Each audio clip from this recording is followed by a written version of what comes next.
Issue क्यों नहीं कहा फिर?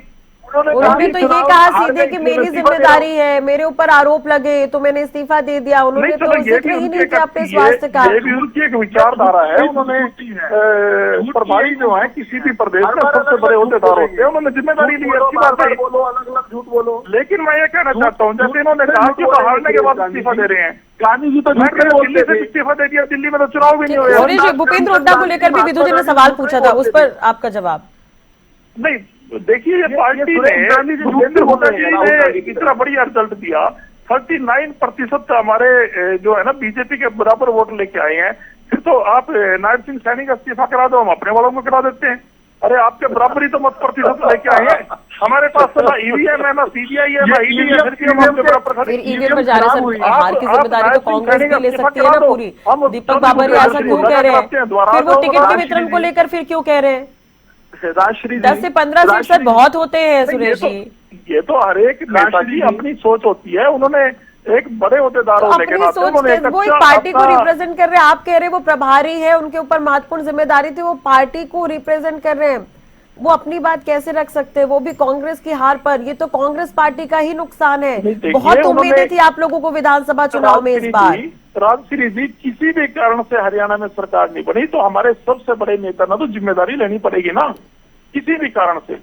ईवीएम में गड़बड़ रोकने का काम तो भी पार्टी के नेताओं का था, वो जिम्मेदारी लेते हैं। ये तो नहीं कहेंगे कि मुझ पर आरोप लग रहे थे तो मैंने इस्तीफा दे दिया। चलो मीडिया में भी आरोप आते हैं कि दीपक, मीडिया वाले आरोप नहीं है, उन्होंने कहा है कि मुझ पर आरोप लग रहे थे इसलिए मैंने इस्तीफा दिया। नहीं, आरोप यही थे ना कि वो कई लोगों ने कहा कि जीदीपक, कई लोगों ने नहीं कहा, कांग्रेस के लोगों ने कहा, कई लोगों ने नहीं कहा, कांग्रेस के लोगों ने कहा। बीजेपी क्यों आरोप लगाएगी? कांग्रेस भी समुद्र है, अलग अलग विचारधारा के लोग हैं। किसी ने अगर ये भी कह दिया कि दीपक बाबरिया जी इनके प्रभारी चुनाव प्रचार में हरियाणा में नजर नहीं आए, तो उन्होंने उस चीज का महसूस किया, जबकि उनका हेल्थ इश्यू था, वो बीमार थे, आईसीयू में एडमिट थे। ठीक है सुरेश जी, एक सवाल का जवाब दे दीजिए कि अगर करण दलाल अभी दावा कर रहे हैं कि हमारे पास तो बहुत सारे सबूत है, हम इसे कोर्ट तक लेकर जाएंगे, ईवीएम को मुद्दा कैसे संभव होगा? इस्तीफा मांग रहे हैं, लेके दिखा दो। और एक हमारे नेता बिना मांगे इस्तीफा दे रहे हैं। यही तो अंतर है हमारे में, गांधियों में, गोडसे वालों में। ये अंतर स्पष्ट है। ये गांधीयन है कि बिना मांगे इस्तीफा दे देते हैं। लाल बहादुर शास्त्री जी के समय में रेल मंत्री थे, रेल की एक दुर्घटना होगी, क्यों जा रहे हैं आप? सुरेश जी बात रखिए ना, आप दीपक बाबरिया पर बात रखिए, उदय बात पर बात रखिए, भूपेंद्र हुड्डा पर बात रखिए। मेट्रो रेल गाड़ी एक जो है मोदी जी उद्घाटन करने के उल्टी डायरेक्शन में चल पड़ी। मुद्दे से भटक रहे हैं, को इस्तीफा दे रहे हैं, आप भी कवर अप क्यों कर रहे हैं? यही तो फर्क है गांधी में गोडसे में। मैंने आपसे एक ही सवाल पूछा है सुरेश जी, ये क्या सबूत क्या है आप लोगों, तथ्य क्या है, तथ्य क्या है जिस पर आप कह रहे हैं कि सब कुछ 2025 तक सरकार नहीं चल पाएगी?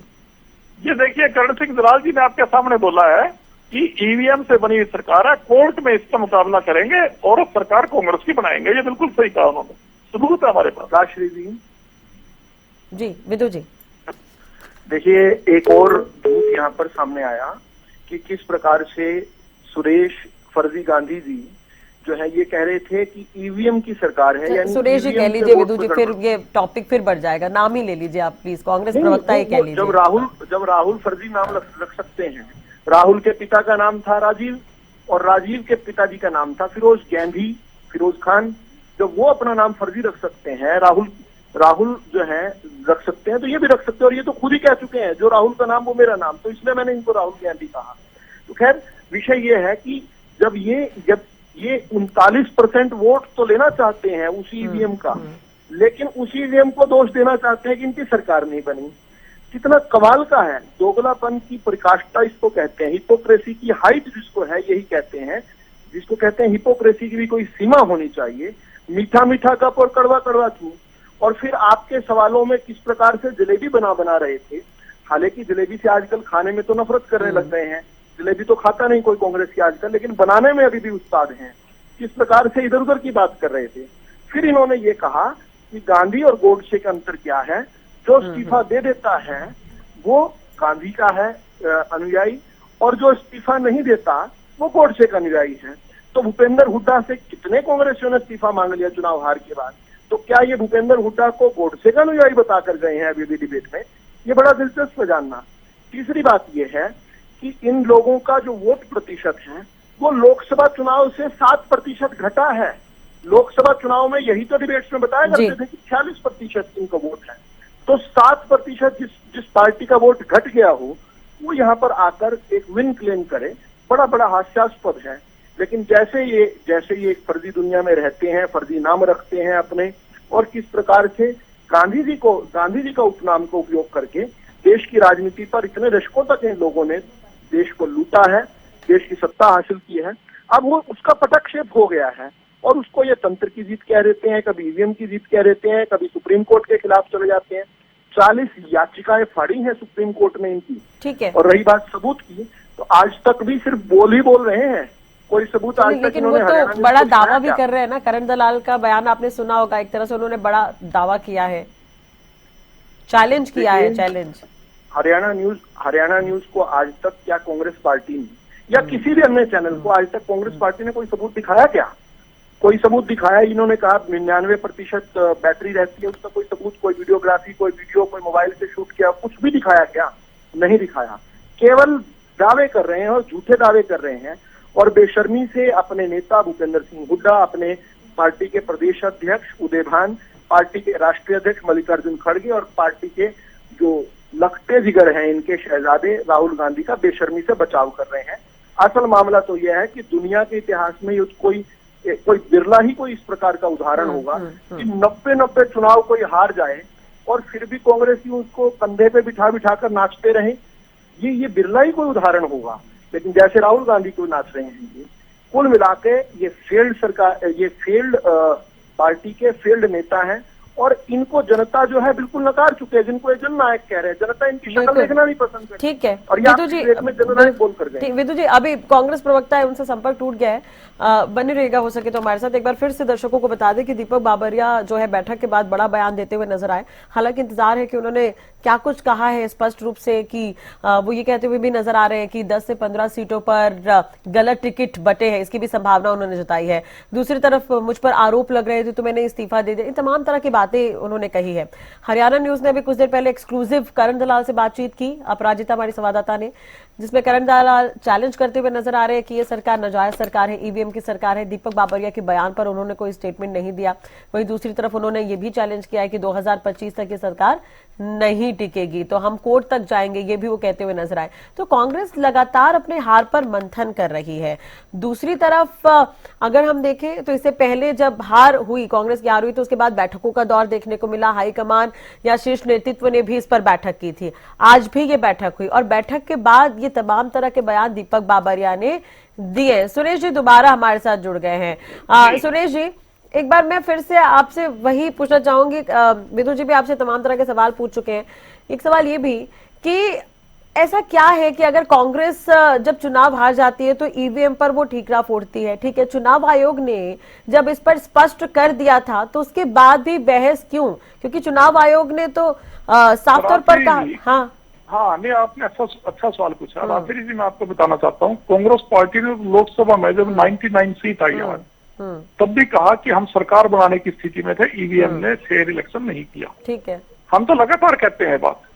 और हमने जब 37 सीट विधानसभा में आई, कहीं कहते हैं 37 सीट आ गई और आप कह रहे हो कि ईवीएम में गड़बड़ है। हमारी सरकार बनानी चाहिए, बना ली इसी ईवीएम के जरिए झारखंड में, और जम्मू कश्मीर में सरकार क्यों बना? नरेंद्र मोदी जी, तेलंगाना मोदी जी वाराणसी में पीछे चल रहे थे, हिमाचल प्रदेश लोगों को शंका है, पूरे हरियाणा में कोई व्यक्ति महसूस नहीं करता सरकार से कब बीजेपी की सरकार आ सकती है। विदु जी जवाब सुन लीजिए सर। हाँ, उसके बाद में जी मैं ये बता रहा हूँ कि लोगों के हजम नहीं हो रही है बात कि बीजेपी की इतनी सीटें कैसी आ गई। 20 के आसपास लोगों ने वोट दी, इनको भी 20 से ऊपर सीट आ नहीं सकती। बीजेपी के नेता खुद मानते थे। विदु रावल जी, मेरे को तो ध्यान नहीं, इन्होंने तो कभी मानी ना मानी, मैं ऐसे झूठा नहीं बोलूंगा, लेकिन कई लोग हमारे को ऑफ द रिकॉर्ड मिलते थे, कह रहे जी अब तो बीजेपी। लेकिन देखिए सुरेश जी, हर बार मेरा एक सवाल रहता है कांग्रेस से कि पिछले दिनों आप लोगों ने छत्तीसगढ़ में भी सत्ता खोई, मध्य प्रदेश में भी आप लोगों की सरकार गिरी कोरोना काल में, राजस्थान में भी आप लोगों की सरकार थी, लेकिन उस वक्त भी अशोक गहलोत और सचिन पायलट के बीच गहमा गहमी देखने को मिली। तो ये तमाम तरह की जो एक्टिविटी होती है, तो क्या कांग्रेस उस पर मंथन नहीं करती? केवल ईवीएम ही एक है, केवल ईवीएम एक मुद्दा नहीं है। अगर आप लोग इन राज्यों में चुनाव हारे हैं तो ईवीएम ही एक मुद्दा नहीं है। नहीं चलो देखिए, पार्टी तो दूसरे मुद्दों पर भी बात कर रही है। अभी दीपक बाबरिया जी ने वही तो कहा, उन्होंने बोला हाँ, बिल्कुल तो मैं EVM यही ने कहना हारा चाह रही हूँ कि अगर उन्होंने उन्होंने बोला कि दीपक EVM बाबरिया ने हारा जो है, बयान लेकिन दिया है वो दूसरी बाकी कमजोरियों को भी राज्यों को दूर भी करेंगे। रिलेट करेगा। दीपक बाबरिया जैसे कांग्रेसी और भी राज्यों में है, अगर आप नजर डालेंगे तो, और जो हरियाणा कांग्रेस की स्थिति है वो ये 3 राज्यों में भी इसी तरह की स्थिति है, 2 धड़ में बटी है पार्टी। वो देखिए, हर पार्टी में इंसिडेंट होते हैं। अनिल विज जी के साथ खट्टर साहब के कैसे संबंध रहे, कई बार गाड़ी छोड़ के कार्यालय में नहीं गए। स्वास्थ्य मंत्री थे जब प्रदेश में बीमारियां फैल रही थी, अनिल विज जी घर बैठे थे। एक दिन भी खबर चली है अनिल विज जी मनोहर लाल खट्टर से रूस गए। हमारे नेताओं की खबरें चलती रहती हैं, फर्क इतना है। यहाँ तो 90% मंत्री जो थे सरकार के पिछले 19 में आ रहे, इस बार भी सारे मंत्री आ रहे। ये बड़ा अजूबा है कि बीजेपी के 6 महीने पहले या 2-3 महीने पहले जो बीजेपी ज्वाइन करता वो तो एमएलए का चुनाव जीत गया, और जो इनके बड़े बड़े मंत्री थे वो सारे के सारे लुढ़क गए। ओम प्रकाश धनखड़ आ गए जो मुख्यमंत्री बनना चाह रहे थे, कैप्टन अभिमन्यु आ गए मुख्यमंत्री बनना चाह रहे थे। 2019 में रामविलास शर्मा आ गए जो टकटकी लगाए कई दशक से, वर्षों से चीफ मिनिस्टर की कुर्सी की तरफ देख रहे थे। ये ऐसी क्या बीजेपी में खासियत है कि मंत्री आ रहे हैं और नए व्यक्ति को टिकट दे रहे हैं, वो जीत रहे हैं। अगर किसी पार्टी की राजश्री जी हवा होती है, लोग चाहते हैं तो वो बीजेपी के मंत्रियों को वोट पहले देंगे, नए कैंडिडेट को बाद में देंगे। मेरे हल्के पुडरी विधानसभा से सतपाल जांबा को टिकट दिया इन्होंने, वो 6 महीने पहले आए, सरपंच हुआ करते थे गांव के, वो चुनाव जीत गए, लेकिन इनके मंत्री हार गए। इस बात का जवाब है इनके पास। तो इसलिए लोग कहते हैं, बोले जी कहीं ना कहीं जो चुनाव चुनाव परिणाम में कोई ना कोई है बात, ये लोगों के हजम नहीं हो रही। महाराष्ट्र में नांदेड़ लोकसभा में कांग्रेस जीत गई, विधानसभा की 6 सीट उस लोकसभा के अंदर बीजेपी जीत रही है। कैसे हो सकता है? 2.25 लाख वोट, 1,60,800 वोट ऊपर कांग्रेस को मिले लोकसभा के, राहुल गांधी को मिले मोदी जी के खिलाफ, और नीचे विधानसभा में मिले। कैसे हो सकता है जी? तो ये तमाम बातें हैं। एक कांग्रेस का कैंडिडेट राजश्री जी, उनके गांव में एक भी वोट, एनसीपी के हैं महाराष्ट्र में, एक भी वोट उनको नहीं मिली। 20 मेंबर तो उनके घर के हैं। अभी उस ग्राम पंचायत ने अपने आप वीडियोग्राफी करा के बेल्ट पेपर छिपा के, जैसे चुनाव होता है, सरकार को और चुनाव आयोग को आईना दिखाने के लिए चुनाव रख दिया था 3-4 दिन पहले। सरकार ने वहां पर कर्फ्यू लगा दिया। शांतिपूर्ण तरीके से गांववासी सरकार को आईना दिखाने के लिए चुनाव करा रहे थे। वो सरकार को और चुनाव आयोग के परिणाम को झूठा साबित करने की कोशिश कर रहे थे। वहां पर कर्फ्यू लगा दिया गया कि आप चुनाव नहीं कर सकते। तो लोगों को तो शंका होगी, इसका मतलब दाल में काला है, इसका मतलब ईवीएम साधी गई जी। ईवीएम तो देखिए कोई जानवर तो है नहीं, गाय भैंस ऊंट हाथी शेर कि वो अपने आप चल पड़ेगा किसी दिशा में, उसको तो साधने वाला चाहिए। और ईवीएम की नकेल किसके हाथ में है? राहुल गांधी जी के हाथ में तो है नहीं। लेकिन सुरेश जी, क्या आपको नहीं लगता कि तो पूरी पार्टी की जिम्मेदारी होती है? अगर किसी पार्टी की कोई हार हुई है किसी राज्य में तो पूरी पार्टी की कहीं ना कहीं जिम्मेदारी होती है। जिस तरीके से दीपक बाबरिया ने आज बयान दिया है, साफ तौर पर उन्होंने बोला है कि मेरा दोष मान रही थी तो मैंने इस्तीफा दे दिया, ये उनकी तरफ से कहा गया है। तो अब अकेले अगर वो इस तरीके की जिम्मेदारी लेते नजर आ रहे हैं, कहीं ना कहीं कांग्रेस में इस तरीके की बातें हुई हैं, जिस तरीके से हरियाणा में कांग्रेस की हार हुई उसके बाद से आज फिलहाल वो ये कहते नजर आए हैं कि मैं हार की जिम्मेदारी लेता हूं। मैं आपको ईमानदारी से एक बात स्पष्ट करता हूं, दीपक बाबरिया जी का दोष किसी ने इस तरीके से नहीं माना। उनको सिर्फ ये था, एक दो जगह ये न्यूज जरूर आई थी या किसी नेता का ये बयान जरूर आया होगा, वो प्रभारी थे और वो इलेक्शन के बीच में बीमार हो गए, स्वास्थ्य ठीक नहीं था, इसलिए वो चुनाव प्रचार की कमान नहीं संभाल पाए। तो ये बात है। तो इससे अच्छा होता कि वो त्याग पत्र दे देते। लेकिन आपने सुरेश जी उनका बयान नहीं सुना, मेरा दोष मान रहे थे इसलिए मैं हार की जिम्मेदारी ले रहा हूँ, ये कहते नजर आए हैं। एक बार फिर से सुन लीजिएगा। उन्होंने दोनों बातें बोली। उन्होंने ये भी कहा है कि मैंने जो मैसेज आया था मैंने प्रदेश अध्यक्ष को भेज दिया था, और अब अगर किसी को कोई वो था तो मैं रिजाइन भी दे रहा हूँ, भी मेरा स्वास्थ्य ठीक नहीं। तो इन पे कोई और आरोप थोड़ी था। दीपक बाबरिया जी तो संगठन करता है, तमाम हरियाणा के कार्यकर्ता उनकी इतनी इज्जत करते हैं कि आज तक ऐसा प्रभारी नहीं मिला। वो तो ऐसे प्रभारी थे कि जिला अध्यक्ष के तौर पर हर जिले में जाके काम किया, लेकिन चुनाव के बीच में वो बीमार होने के कारण, अस्वस्थ होने के कारण सामने नहीं आ पाए, जिससे पार्टी के कई लोगों को ये लगा कि अगर दीपक बाबरिया जी स्वस्थ रहते तो शायद भारतीय जनता पार्टी ईवीएम में गड़बड़ नहीं कर पाती। लेकिन सुरेश जी, क्या आप इसको नहीं मान रहे हैं कि हरियाणा में जिस तरीके से कांग्रेस की हार उसके बाद से फिर एक बार अंतरकलह आपके पार्टी में देखी जा रही है? पूरी हरियाणा की जनता जानना चाहती है कि आपका स्वास्थ्य कैसा है, कैसे हैं आप? मेरा स्वास्थ्य ठीक है, आप सबकी शुभकामना से आई एम बेहतर। डॉक्टर ने कल ही कहा कि काफ़ी प्रोग्रेस है, अभी भी जो है स्थिरता नहीं आई है, इट इज़ नॉट स्टेबल, मगर मैं काफ़ी बेहतर हूँ। सर, सबसे पहले तो इस्तीफे को लेकर के जिस तरीके से आपने पेशकश की थी, क्या उसे एक्सेप्ट किया गया है या आप जिम्मेदारी अभी निभाते हुए हरियाणा को लेकर नजर आएंगे? क्योंकि हरियाणा का चुनाव खत्म हो चुका है, नगर निकाय चुनाव आने वाला, मगर इससे पहले भी जिस तरीके से इलेक्शन कमीशन हो जाए या फिर लीगली मूव करने की बात हो जाए, तो कई चीजें अभी रखी हुई है, तो क्या अभी आप कारभार संभालते हुए नजर आएंगे? देखिए, मैंने पहले भी कहा, मेरा इस्तीफा तो हाईकमांड के पास पड़ा हुआ है, मैं मोरल रिस्पॉन्सिबिलिटी के साथ, और मेरा सोच है एक प्रशासनिक अधिकारी के तरह का हुआ है, मैं जहाँ तक यहाँ हूँ till last moment I will execute my obligations. तो वो जो है यहाँ मेरे सामने आता है कि ये लोकल बॉडी का चुनाव आ रहे हैं तो नगर निगमों का, तो उसमें जो करना चाहिए पार्टी को समय से वो करवाने का मेरा दायित्व बनता है। मेरा स्वास्थ्य ठीक नहीं तो मैं जहाँ तक कर सकता हूँ, मेरे सेक्रेटरी से उनको भी मैं मार्गदर्शन कर सकता हूँ। ये जो हमारे कैंडिडेट जो कोर्ट में गए हुए हैं तो उनको किस प्रकार से करना चाहिए, तो उनमें जो लोगों में जो उनके कन्वीनर है उनको मार्गदर्शन करता रहूँ। तो मैं जितना भी कर सकता हूँ वो मेरा दायित्व बनता है कि आई मस्ट डू दैट, तो मैं निभाता रहता हूँ। और जो दिन हाईकमांड निश्चित करेगा नहीं अभी और कोई इससे भी ज़्यादा समय देने वाला आदमी चाहिए, तो जैसे दिल्ली में हुआ, दिल्ली में हाईकमांड निश्चित किया गया, तो ठीक अच्छी बात है, काफ़ी अच्छा। क्योंकि मैं आज भी देखता था कि जो प्रकार से वो लोग काम कर रहे हैं रात को देरी तक, मैं शायद अभी ये स्वास्थ्य से नहीं कर सकता। सर, अगर चुनावों की बात करते हैं तो लगातार चुनावों के बाद हार का कांग्रेस को सामना करना पड़ा हरियाणा में, जिसके बाद कई चीजें कही जा रही है कारणों के बारे में। पहला, आपको दोष दिया जा रहा है कि अगर प्रभारी दीपक बावरिया की तबीयत सही नहीं थी तो अपनी जिम्मेदारी किसी और को दे देनी चाहिए थी। दूसरी, संगठन को लेकर के विफल रही कांग्रेस, हरियाणा में संगठन नहीं बना पाई। तीसरी चीज है कि कई वरिष्ठ नेताओं ने सहयोग नहीं किया। ऐसी कई मुद्दे हैं, कई चीजें सवाल उठाए जा रहे हैं और कहीं ना कहीं उसका घेराव आपके ऊपर किया जा रहा है। मेरे स्वास्थ्य की जानकारी हमारे जो है हाई कमांड के पास थी, उन्होंने एक हद तक जो है उसके लिए जो है अजय माकन साहब को एम्पावर भी कर दिए थे, वो एक चीज़ थी। मेरा स्वास्थ्य इतना अचानक खराब हो जाएगा वो किसी को नहीं, मुझको भी मालूम नहीं था कि I will sleep into this deep sleep, तो ये जो है नहीं हुआ था। दूसरा जो कहते थे कि मैंने किसी को बता दिया था, तो मैंने जैसे बताया ऑलरेडी बता दिया था। और तीसरी जो बात आप जो कह रहे हैं कि संगठन के लेके मैंने लगातार प्रयास किए थे।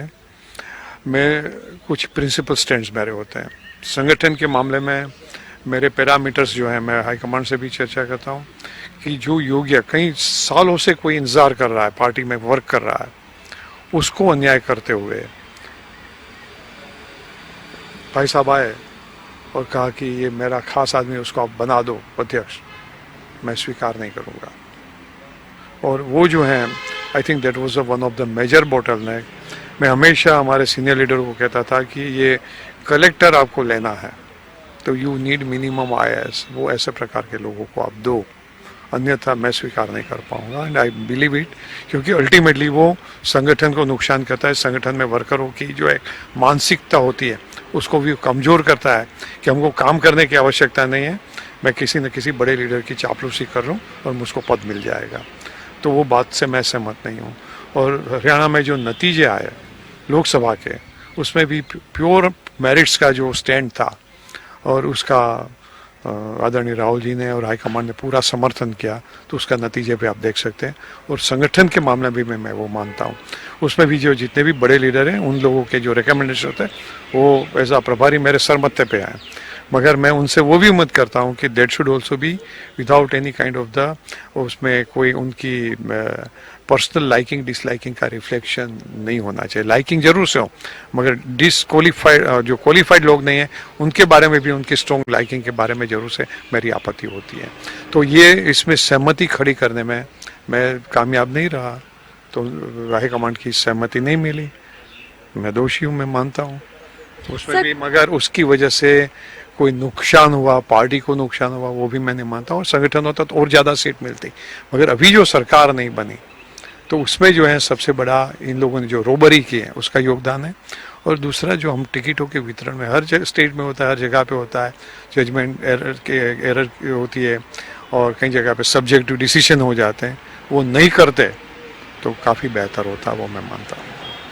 सर, जिस तरीके से आपने भी जिक्र किया कि रॉबरी हुई इस चुनावों में, तमाम चीजें, मगर जिस तरीके से अध्यक्ष के द्वारा भी कहा गया, उदयवान के द्वारा भी कहा गया है कि अपने स्वास्थ्य के बारे में आपको पहले जानकारी दे देनी चाहिए थी, और जिस तरह आपने भी जिक्र किया कि सहमति कहीं ना कहीं नहीं बन पाई, ये भी एक बहुत बड़ा मूल्य कारण है। क्योंकि अगर स्टार कैंपेनर्स की भी हम बात करते तो वो भी एक बहुत बड़ा मुद्दा है कि उन्होंने डिस्टेंस बना लिया टिकट वितरण को लेकर के।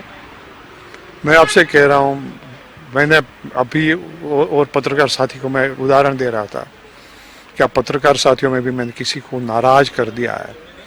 तो it is a human tendency and nature कि with a first given opportunity जो तो बंदे फॉल्ट फाइंडिंग में लग जाएंगे।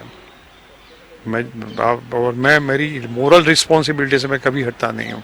हरियाणा में जो कुछ भी गलत होता है उसकी जिम्मेदारी मेरी है, और अच्छा बनता है तो उसमें सबका यश है, वो भी मैं मानता हूँ। तो इसमें भी जो है लोग आ जाते हैं। मैंने किसी का अनुशंसा का स्वीकार नहीं किया होगा, किसी के कोई डिमांड होगी उसका स्वीकार नहीं किया होगा। मैं अपने आप में जाके देख लेता हूँ कि मैंने किसी को अन्याय तो नहीं किया है, और किसी को अन्याय किया है तो मैं हाथ जोड़ के माफ़ी भी मांग लेता हूँ, उसमें कोई नानम नहीं होती है। सर, कहीं ना कहीं आपने जिस तरह जिक्र किया कि आपकी असहमति ने कई नेताओं को नाराज भी किया। निश्चित रूप से क्या होगा, क्योंकि वो जो चाहते थे वो मैं नहीं कहता, वो उन लोगों की सोच वो है कि दिस इज पॉलिटिक्स, और पॉलिटिक्स में ये सब जायज़ है, आपको करना चाहिए, सबको जो है बैलेंस करना चाहिए, ये करना चाहिए। वो उनकी एक सोच है और मेरी सोच अलग से है। और जहाँ जहाँ भी मैंने मेरी सोच से हाईकमांड ने मुझको अनुमति दी है, वहाँ नतीजा निकाल के दिया है। वो मध्य प्रदेश हो, ये हो, गुजरात में भी कई ठिकाने हैं जो आपको मैं बता सकता हूँ कि I am very clear about कि हमको कौन सी दिशा में जाना है। बाय एंड लार्ज सभी वर्कर भी आपकी बात से कितने भी नाराज हो। एक छोटा सा उदाहरण देखिए, मेरी बात समाप्त कर देता हूँ। क्लासरूम में पहले दूसरे नंबर में आने वाले किसी को भी वो if is declared first class first और गोल्ड मेडलिस्ट, किसी को आपत्ति नहीं होती, मगर रस्टिकेट करने लायक कोई स्टूडेंट को आप नंबर 1 डिक्लेयर कर दें, स्कूल के हर बच्चे परेशान हो जाते हैं, डिमोरलाइज हो जाते हैं, डिफंक्ट हो जाते हैं। सर, चूंकि आप वरिष्ठ नेता हैं, एक जानना चाहूंगी, जिस तरीके सीडब्ल्यूसी में भी यूनाइटेड रहने का सलाह खरगे जी के द्वारा दिया गया है, अध्यक्ष के द्वारा कहा गया है, आप क्या सलाह देंगे? क्योंकि कहीं ना कहीं इसका इशारा हरियाणा की ओर जरूर जाता है। खरगे जी ने बिल्कुल सही कहा था, यूनाइटेड रहना चाहिए। और उसमें जो है मैं पार्टी को नुकसान करने की मेरी मानसिकता बन जाए, या तो मेरी महत्वाकांक्षा के लिए मैं कुछ ऐसी बात कर रख दूं कि जिसकी वजह से पार्टी को नुकसान हो जाए, तो वो जायज़ नहीं है। पार्टी को यूनाइटेड रहना चाहिए। और बाकी मेरी सोच ही गलत है और उसमें कोई लोग सहमत नहीं होते हैं तो नहीं होते हैं। एक आखिरी सवाल, जिस तरह से अल्टीमेटली डिसीजन तो मतदाता करता है और वर्कर करते हैं। एक आखिरी सवाल, जिस तरह से आपने अभी कुछ देर पहले जिक्र किया है कि 2026 से आगे ये हरियाणा सरकार नहीं देख पाएगी अपने आप को, ये जो केस हुए हैं उसका सही तरीके से सुप्रीम कोर्ट ने संज्ञान लिया और इलेक्शन कमीशन ने भी सच्चाई का अनुसरण किया, न्याय किया, तो नहीं देख पाएगी। धन्यवाद हमारे साथ बातचीत करने के लिए, बहुत शुभकामनाएं, जल्दी से आप स्वस्थ हो जाए सर। तो हमारे साथ बातचीत कर रहे थे प्रभारी दीपक बावरिया, जिन्होंने तमाम मुद्दों को लेकर के, यानी किस तरीके से जो हार का आकलन किया गया है संगठन को लेकर के, तमाम चीजों को लेकर के एक्सक्लूसिवली हरियाणा न्यूज से बात की है और कहा कि किस तरीके से अगर सुप्रीम कोर्ट सभी चीजों को बेहतरीन तरीके से लेती है तो सरकार, यानी हरियाणा सरकार 2026 से अपने आप को आगे नहीं देख पाएगी। मेरे सहयोगी कृष्णा के साथ अपराजिता श्री, हरियाणा न्यूज। तो देखिए, दीपक बावरिया फिर से एक बार यही कहते हुए नजर आए हैं कि 10 से 15 टिकट ऐसी वितरित हुई है जिसकी गलत संभावना देखी जा रही है, और लगातार अपनी जो कांग्रेस की हार हुई हरियाणा में उसको लेकर भी वो कहते हुए नजर आए हैं। लगातार हमारे साथ देखिए कांग्रेस और बीजेपी के प्रवक्ता जुड़े हुए हैं। सुरेश जी, आप अपनी बात पूरी कीजिए, क्या कुछ आप कह रहे थे, और जिस तरीके से दीपक बावरिया ने अभी जो बातें कही उस पर प्रतिक्रिया चाहूंगी आपकी। जी राजश्री जी, देखिए हमारे महासचिव महोदय ने बिल्कुल सही कहा है कि जिस तरीके से दिन दिहाड़े उन्होंने तो रोबरी शब्द का यूज किया है ईवीएम के लिए। जो बीजेपी के प्रवक्ता साथी कह रहे थे कि दीपक बावरिया जी की बात या बयान में कहीं भी ईवीएम की बात नहीं है, उन्होंने तो स्पष्ट बोला है ईवीएम में दिन दिहाड़े भारतीय जनता पार्टी ने चुनाव को लूटा है। और देखिए, आप गुरुद्वारे में, मंदिर में कहीं दान देते हैं, दान का पैसा भी अगर कोई लूटता है, दान की भी चोरी करता है, उससे बड़ा पाप कोई नहीं होता। मतदान, वोट का दान तो दान है। यानी जो भारतीय जनता पार्टी ने या चुनाव आयोग ने या ईवीएम में खुद ना खुद कोई जान आ गई हो, ऐसे तो लेकिन सुरेश जी, चुनाव आयोग की तरफ से भी तो स्पष्ट कर दिया गया था कि ऐसा कुछ नहीं है, उनकी तरफ से भी उनका सामने आया था। नहीं, देखिए, दीपक बावरिया जी ने, ये बीजेपी के प्रवक्ता साथी कितनी झूठ बोलते हैं। अभी बावरिया जी का बयान आपने सुनाया, इन्होंने सुना होगा, उन्होंने खुद कहा कि चुनाव आयोग ने और अगर सुप्रीम कोर्ट ने हमारे सबूतों की सही जानकारी ली, कहने का मतलब उनका गुजराती एसेंट बोलने में, उन्होंने कहा कि अगर इन्होंने सही अमल किया, हमारी बात सुनी, तो 2025-26 के बाद ये सरकार नहीं रहेगी। जी, चलिए सुरेश जी, जवाब ले लेते हैं। प्रोफेसर विदुर रावल जी भी हमारे साथ बीजेपी से जुड़े हुए हैं। दीपक बावरिया जी ने बिल्कुल ईवीएम को लेकर ही बड़ी बात कही है। जी, ले लेते हैं जवाब। सुरेश जी, आप बने रहे हमारे साथ। प्रोफेसर विदुर रावल जी जुड़े हुए हैं हमारे साथ, बीजेपी प्रवक्ता। प्रोफेसर विदुर रावल जी, अभी आपने सुना कि दीपक बावरिया ने क्या कुछ कहा है, ईवीएम को लेकर भी वो कहते नजर आए हैं। और देखिए, चुनाव आयोग की तरफ से भी साफ रुख कर दिया गया था कि ईवीएम में कोई गड़बड़ी नहीं है, इस तरीके की चीजें उनकी तरफ से भी क्लियर की गई है। अभी सुरेश जी भी क्या कुछ कहते नजर आए, आपने सुना, इसको लेकर प्रतिक्रिया चाहूंगी। देखिए, सुरेश जी मजबूरी में झूठ बोल रहे हैं। मैं मानता हूं कि क्योंकि उन्होंने गांधी जी का फर्जी नाम ही सही रख लिया है साथ में, इसके बाद वो कम से कम झूठ नहीं बोलेंगे। लेकिन फिर भी बोल रहे हैं। वो लगातार ये कह रहे थे कि उनका स्वास्थ्य ठीक नहीं है, जबकि आपकी संवाददाता ने जो सबसे पहला सवाल उनसे पूछा, सेहत को लेकर पूछा, और उनका बहुत बेहतर है अब तो।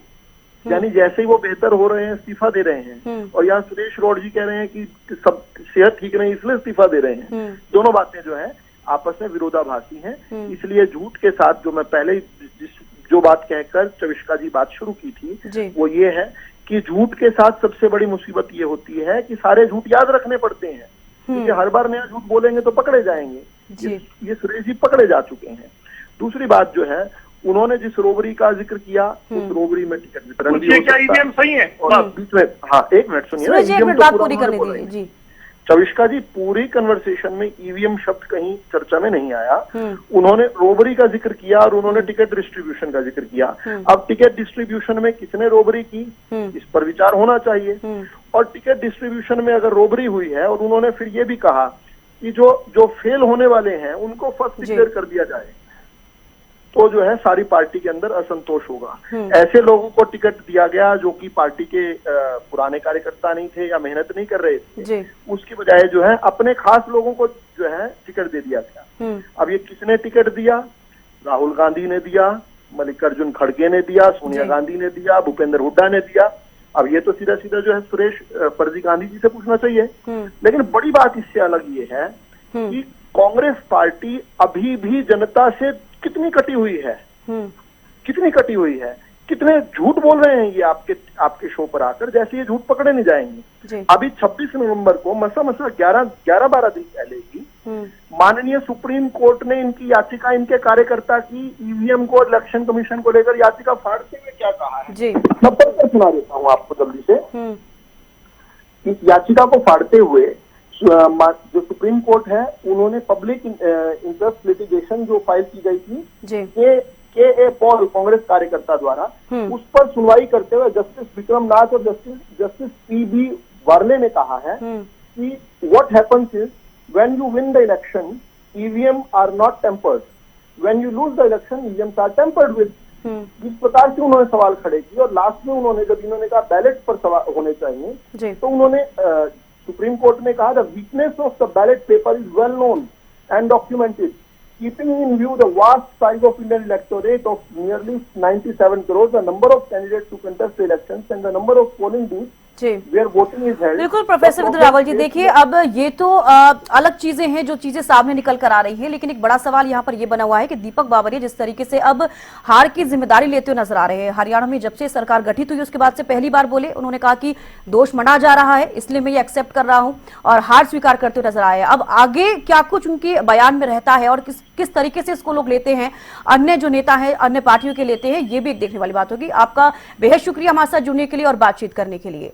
तो देखिए, जिस तरीके से हरियाणा में सरकार गठित होने के बाद कांग्रेस जब हारी, उसके बाद से पहली बार दीपक बाबरिया का बयान सामने आया है और आज समीक्षा बैठक हुई है। लगातार कांग्रेस मंथन कर रही है कि महाराष्ट्र चुनाव हो या फिर हरियाणा का, लगातार हम जिक्र कर रहे हैं कि जिस तरीके से कांग्रेस को हार का सामना करना पड़ा, क्या कुछ वजह रही है, उसको लेकर समीक्षा की जा रही है। और दीपक बाबरिया का जो बयान